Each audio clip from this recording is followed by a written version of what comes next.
Hello, DIYers. We are back and we're going to be talking about how to put together chameleon stuff, whatever we need for chameleons. With me today is James Cross. Hello, James. Hey, Bill, how are you doing? Ah, you know what? I am invigorated. I have been building this week and this is a whole lot of fun. Uh, and I have allowed myself to ask some of those stupid questions that people are embarrassed to ask, but I have no shame, and so I'm going to ask the most basic of questions. And we're going to be talking about things that put wood together. So, That's what I'm here for. all right, and I know you've done a lot of doing this, so Oh, man, I've fastened so many things together, I can't even tell you. So, yes, this is all about how do we put wood together? How do we connect it? We've heard about nails, we've heard about screws. Why do we use one or the other? And are the other ways that we put wood together? And so, I'm going to be asking those very basic questions of James. So, let's get into it. Fasteners. James, what are the major ways that we can fasten two pieces of wood together? Well, there's really three that I can think of off the top of my head for what we do. And then there's a couple of others that are that we won't be doing so much of, but they're different types, I All right. guess is how I would say it. So let's go through. What are they? Okay. So, well, there's nails, Uh-huh. there's screws, there's staples, and then we use the adhesives to hold all of that stuff together. Oh, I didn't think about staples to hold wood together. I've just thought about it for Mm. holding screen and hardware cloth. So, all right, I'm ears here. Should we All, should we start with staples then? well, okay, you know what? I wasn't prepared for staples, but let's go ahead and talk staples. How do we use staples to connect wood? Well, we use what's called a pneumatic stapler, and what what they're made for holding smaller things together, like quarter-inch plywood or veneers, or and and then of course I use them to put this guy completely together. And I think you remember this gauge. Oh yeah, I know what you're going for. I remember that guy. That was Okay. done with staples. This entire thing is put together with staples. I didn't use Wow. a How single nail in it. So we're not talking about the staplers that I'm thinking about. Ah, that's right, we're not. Let me show you what we got here. What kind of machinery do you need for those kind of First, staples? let me show you what the staples look like. Oh, those are dude of staples. Yeah. These are industrial staples. Now they're small, but the nice thing about these is because they have a crown on the top of them, they hold really well. Let's grab the apparatus to make the apparati. Yeah. And What do I need to buy? this guy. Oh, okay. Now is that pneumatic? This is a pneumatic stapler, Okay. So I and need a compressor. you'll need a compressor to use this. And most of our nailing these days, we're using a compressor. Okay. The old days where you took a hammer and a nail and you drove that in there, those days are pretty much gone. We use those hammer and nails maybe just to tack something in place or hang a picture on the wall, but we don't really use them very much in the industry anymore. Everything's gone to pneumatic. These guys are pretty nice. You can buy a kit that comes with a nail gun and a stapler and a compressor for around 150 bucks. They have Really? deals. They have these little packages that they put together, and that's what I picked this up for. Okay. Okay, and so then our staples come in different sizes. So we have inch and a half, 2 inch, three. They go up to 2 inch, I think, is what we can. And Okay. it's an 18 gauge brad, and basically this will hold pretty much anything together. And what I really love about this guy is, it's fast. You don't have to worry about it coming apart. It's not going to pull apart. Nails have a tendency every once in a while to separate as time goes by. These will not let loose. That cage has been together now for, I think, 2 years, sitting outside, inside, moisture. I have zero separation on that guy. Well, by So, separation, what do you mean by separation? so when you nail something together, I'm sure you've been out to your deck and you've seen Yes. those deck boards over time. What happens is expansion and contraction happens with cold, heat, wet, moisture, and the wood will expand and contract, and it will literally start pulling those nails apart, and you'll have separation. This will So is eliminate a lot of that. and why is that? Is that because it resists the back and forth motion because there's two? I think that's what probably, I can't tell you for sure because, It magic. yeah, but Okay. what I can tell you is it's got a lot to do with that crown being on the top Uh-huh. instead, and you have two projections going into whatever it is, and it's clamping it down tighter. Okay. Okay. So I mean usually I buy screws. That's how I usually use things. When would I make the decision to use a stapler? You want to go faster, you want to go quicker, and you want to go easier. I think these are much easier. There's no holding the screw and trying to get it to go straight, and you just set this puppy on there, pull the trigger, and you got a staple in. You And can also staple how thick of wood will that go through? up to 2 inches. So That if will do you're a two by doing, four. no, it will not go through a 2x4. It won't hold a 2x4. It's not strong enough. It'll Okay. go through it, but it won't. It won't Okay. hold. Yeah. So it won't go. It's only 2 inches, so it won't go It, through the other end. it's Just half inch. it works great with this stuff. Okay. So All if right. we're doing interior cages, this is the ticket. I see. All right. Okay, this is a light gauge, lightweight um, nailing of stuff together. You wouldn't do it with something that was heavier, Okay. like a 2x4. Now, if we want to do a 2x4. Well, now let's talk about Okay, putting hardware cloth. this is the best tool for doing hardware cloth. Okay. Because This right here, um, I have two tricks for hardware cloth. I can either use these or I can use this guy. what's oh yeah, but What that's do you where think you that's just called, like. Bill? Yep. I'll come Are over you here and accurate do with it. that thing?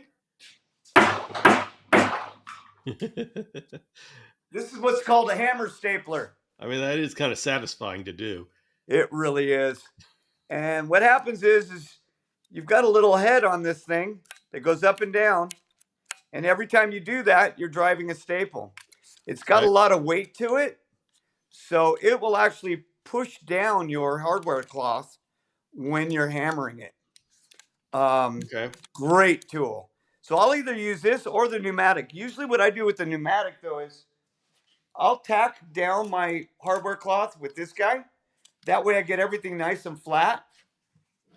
And then I'll come back in with my stapler and I will take these rippings that I make and I'll put this over the edge. And now, you know how you have all those sharp edges? Yep. You're always concerned about your chameleon scratching themselves on. And I will take a piece of this really thin, and then I grab my pneumatic stapler and I will, where did I put it? I will grab my pneumatic stapler and I'll nail this over the top of those sharp edges. That way I've got a nice smooth surface. I don't have to worry about my chameleon ripping his leg open on a Okay. piece of hardware cloth. Yeah. And I usually will line the whole inside of all of the rough edges with this and my pneumatic stapler. All right. Are there choices between materials for staples? I would stick with my thinner materials. No, it'll pretty much go through anything, any kind of wood. You're not going to use it on. I mean, it will hold the hardware cloth down, but you're not going to use it on metal. That's for sure. Oh, I mean Um, of the construction of the staples. Do we have to choose they like they with? only come in two kinds. The gauge is all the same, 18 gauge. They Okay, make a bigger one. It's made for putting lath on, but it's not going to be applicable to what we do. okay, And they do sell a galvanized, which is with a little bit more money. And galvanized means that it's got a coating on it that will keep it from rusting. okay. All right, then we just started the discussion and we already went off on a tangent. I love I got problems. it. But now we get to the point where I have my questions. Okay. When do I use a nail and when do I use a screw? Okay. So I basically, for what we do, I like to nail everything together and then go back and screw it off. So I do both. Why would you do that? I'm coming from the perspective that I uh, understand. I get my stuff, I drill a through hole, and I screw it all together. So what what has inspired you to nail first? Because I like to make sure everything's gonna freaking work. Oh, So sometimes I'm building out of my head and I'm not quite sure where my end is. So my beginning is going to be more of, I call nails my apprentice. Nails will hold things in place for me okay. so that I can see how it's all going to work out. And if I feel like it's going in the direction I want it to, then I can go ahead and screw the whole thing off. But nails hold it together pretty well. Why? They sure do. But I like using screws. Okay. It just And my what? exterior cages. Here's why. Nails will not hold up as well outside as screws will because you have too much expansion and contraction with your material with the weather changes and water and all of the things that we're dealing with. Now, on an inside cage, nails and glue are exactly the way I would go, or staples to hold things together. Okay, but it Does just that make seems like sense? if you're putting a nail in, you could put a screw in, and if you want to uh, take it apart, it's a lot easier to unscrew a screw. That's true. But here's the thing, how hard is it to hold your piece of wood together with a hand and put a screw in and put it your does that make sense?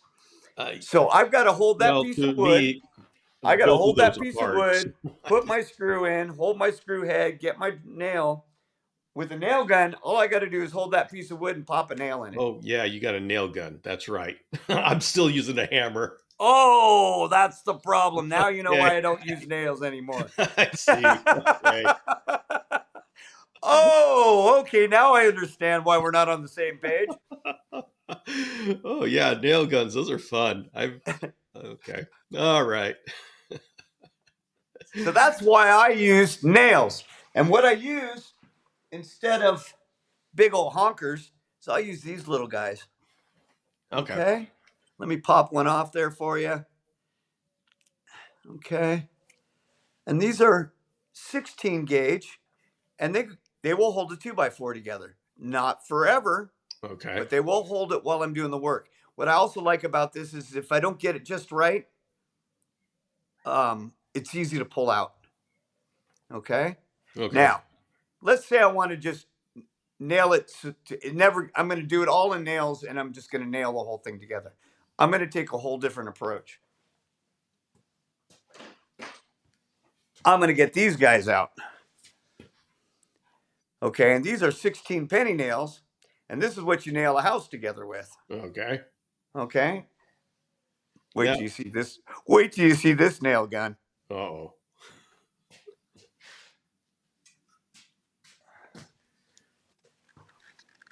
Wow, that looks dangerous. Huh? Oh my goodness. Okay. So this is a 16 penny nailer. And this will hold roughly about 50 rounds, 50 nails. And this guy will nail 2x4s together all day long. Wow.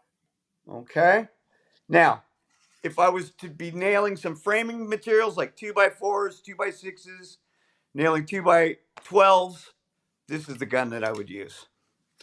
So, in what cases would you go ahead and use a nail gun or nails instead of screws? I probably wouldn't. Okay. Okay. That little guy that I just showed you, Yeah. my apprentice, my holder, and this Yes. is the gun that shoots that. Okay, this shoots these nails.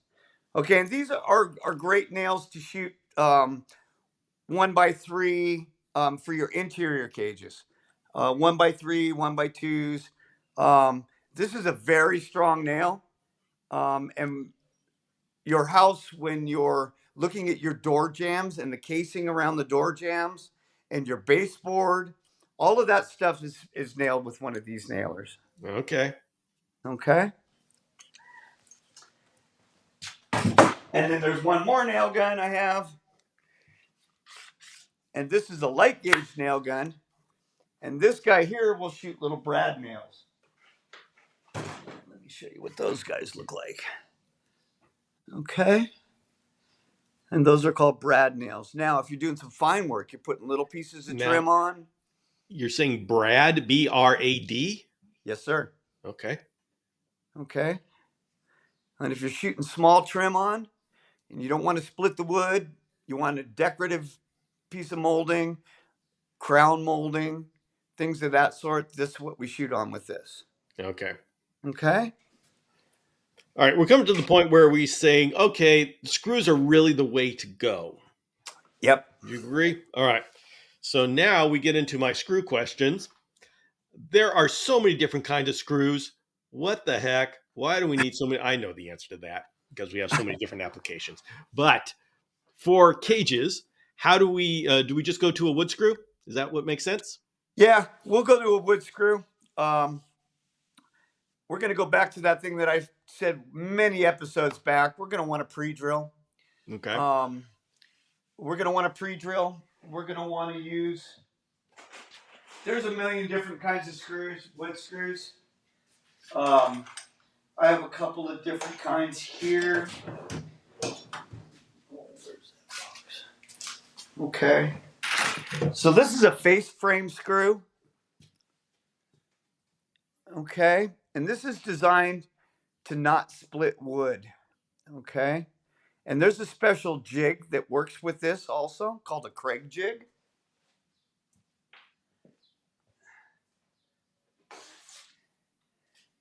And this guy, what you do with this guy is you clamp this section onto your piece of wood, and you can see there's a hole there. Okay. And you can kind of see where it comes out the bottom. And what this will do is you want to surface screw two pieces of lumber together. Where did he go? If I want to surface screw these two pieces of wood together, see, there's not really much room to be able to do that. Right. Okay. So what this guy will do is you'll clamp this guy on here. Can't do this with two hands. You'll clamp this guy on here, and this has got this angle already screwed in it, or already I see. predetermined in it. And you can see that this drill bit is specially designed to go at that strange angle. Now, if you I look at the see. tip of that drill bit, can you see that? Yeah. It's got a little tiny tip and then a big tip. And what that does is that makes a pocket hole. Okay. That's how you're able to screw these two pieces of wood together. So it's going to give you a hole that allows you to screw those two together and flush out the material on that side. So that's what's neat about these face frame screws.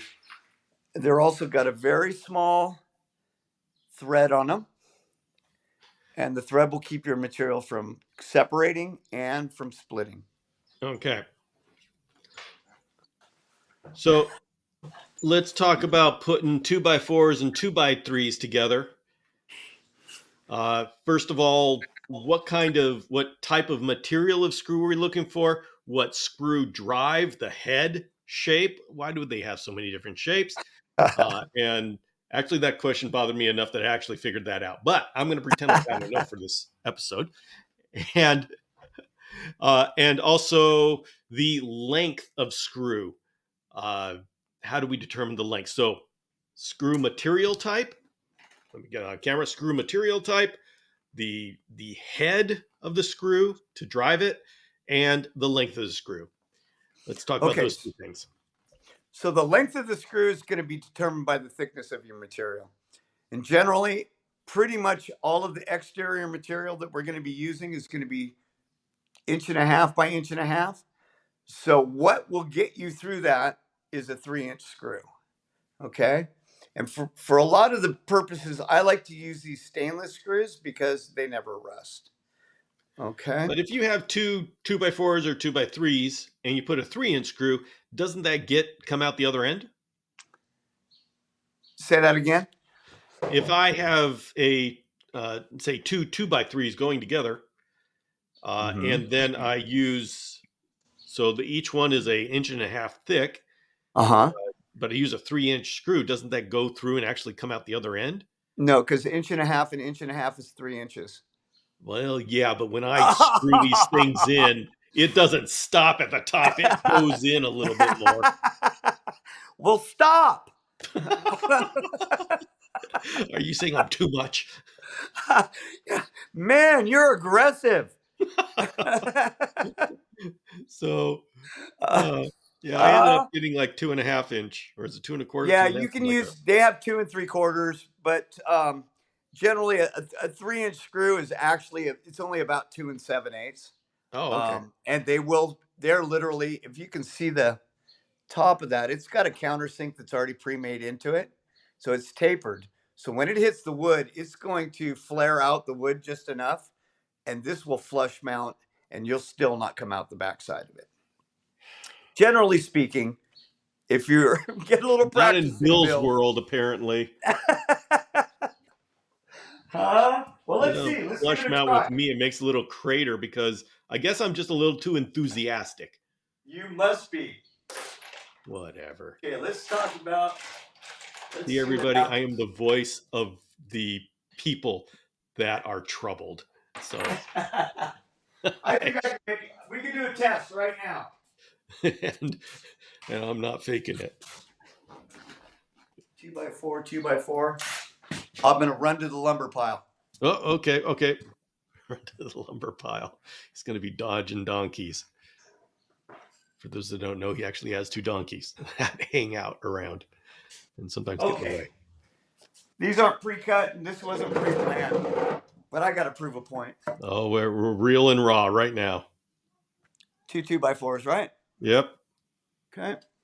3-inch screw, right? Let's see what happens. Oh. What you? I mean, before we do this, you got to understand. I have special skills. Okay.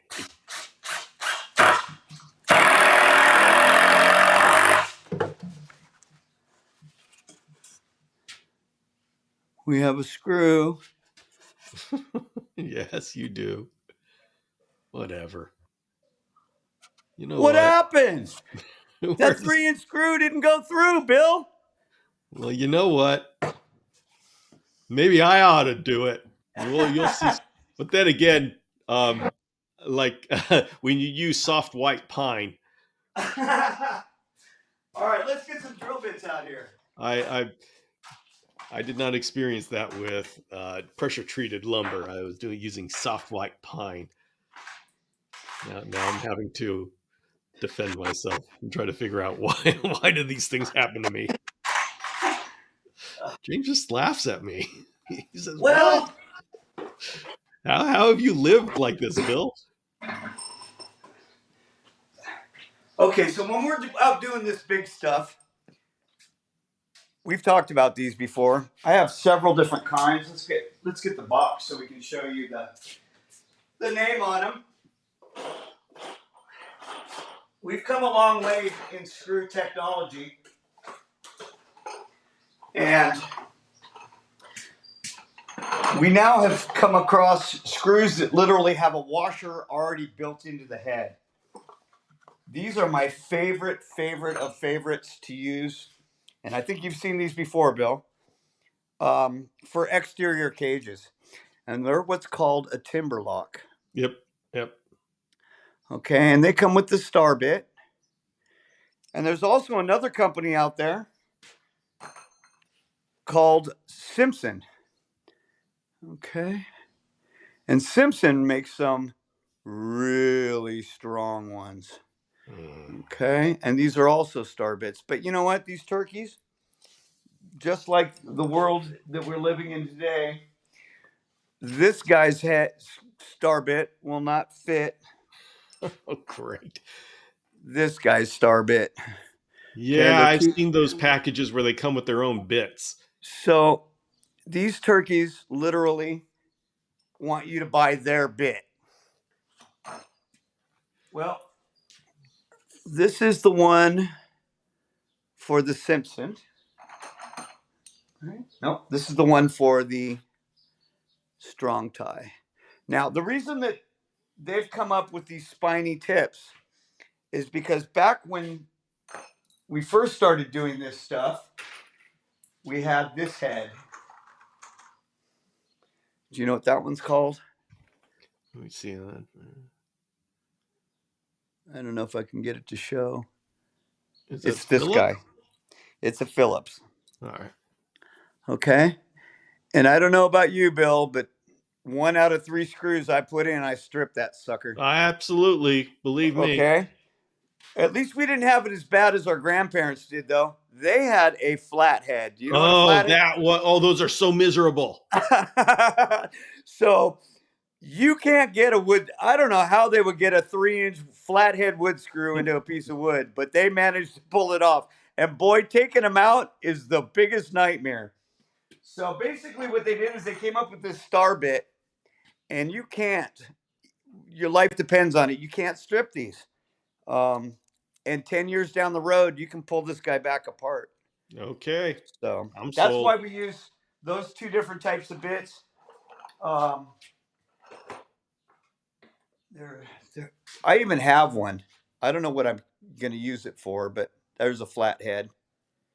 Okay. Okay. All right. Got it. I just saved Started that for up. Grandpa's projects that I got to take apart. Yeah. Okay. What's the next question?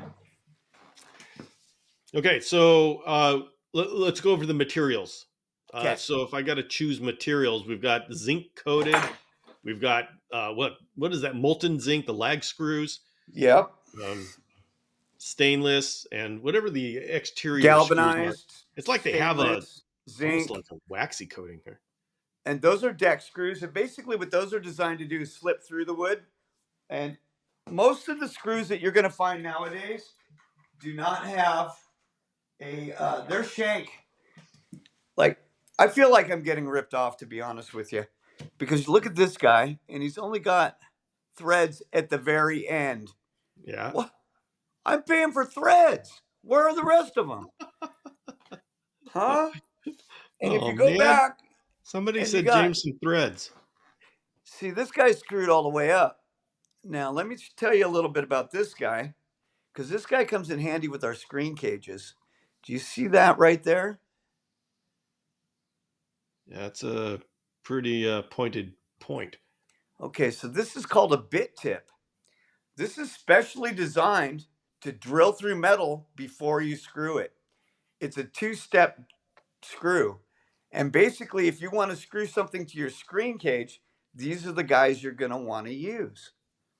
Okay? They already have a pan head on them. So it's like a washer, a drill bit, and a screw all in one. Okay. So these are great for screwing aluminum together and sheet metal and screwing into your screen cage. If you want to screw something into your screen cage, you don't need everything. You just push this guy in and you're going to drill a hole right into it. Now, we really want to know the reason why. Let's get one of these so it's smaller. Why they don't put the threads all the way down. Well, the reason being is this is almost 1.5 inches right here. So what Ah. happens when you're screwing two pieces of wood together is once you get through that first one, this guy's going to want to push on the second one and it's going to separate, and you're going to have a separation when you try to screw those two pieces of lumber together.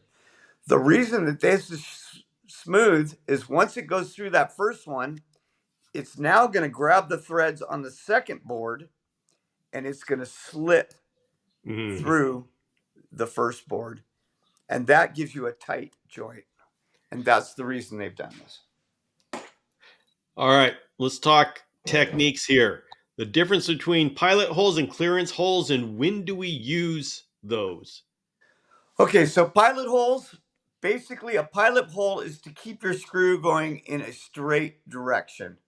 Okay, and so I use any strong joint, I always do a pilot hole. Do I use a control hole? Is that what you're calling Clearance it? hole. Clearance hole. So what a clearance hole is for is to give you enough space around the back side of it. If you do have a threaded screw that's the full length, that clearance hole will allow the screw to go all the way through the first board without ever grabbing onto it and screw into the second one. And it gives the clearance for the threads not to grab the second board. We used to have to do that a long time ago.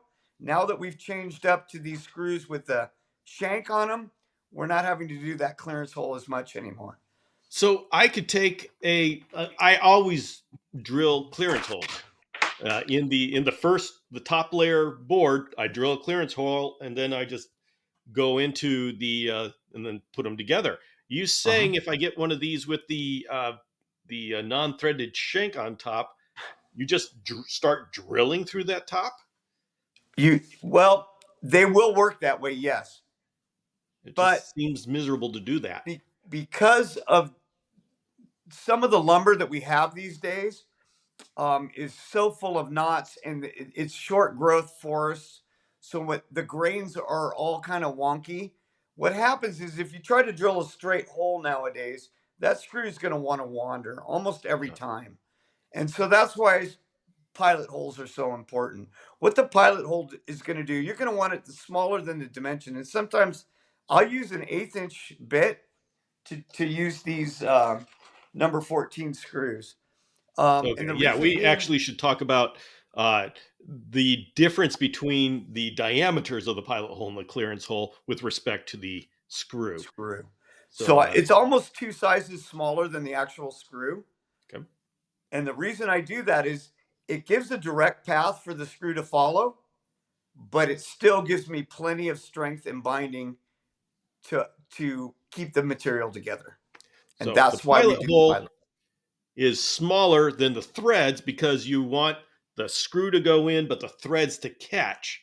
Correct. Whereas the clearance hole has to clear the threads because you just want it to go straight through, and you are going to use those threads to grab onto that second board and the head to grab onto the first one, and we're gonna sandwich them together. You are you are getting so good at this, Bill. I love it. um, all right. So, is there an application to where we would use screws in conjunction with a glue? Yes. Remember, what I like to do when I'm doing something that's going to have pressure on it, whether it be a hinge or a wheel or something that's going to be or a handle, what I do in that situation is I like to put glue in that hole. And what it does, especially Gorilla Glue, for some reason it seems to work the best. But what it does is it actually keeps that screw from ever being able to come back out. Okay. So when I drill my pilot hole, I'll drill my pilot hole and I'll put a little drop or on the hole or on the screw itself. And when I drive that screw in, it's taking that glue with it all the way into the hole. Now I've got something that's bonded, and Okay. it's really hard for them to pull out, especially with my exterior cages, because those lag bolts, sometimes we can't have them very long. Yeah. We don't have enough room, so we have to use shorter lag bolts.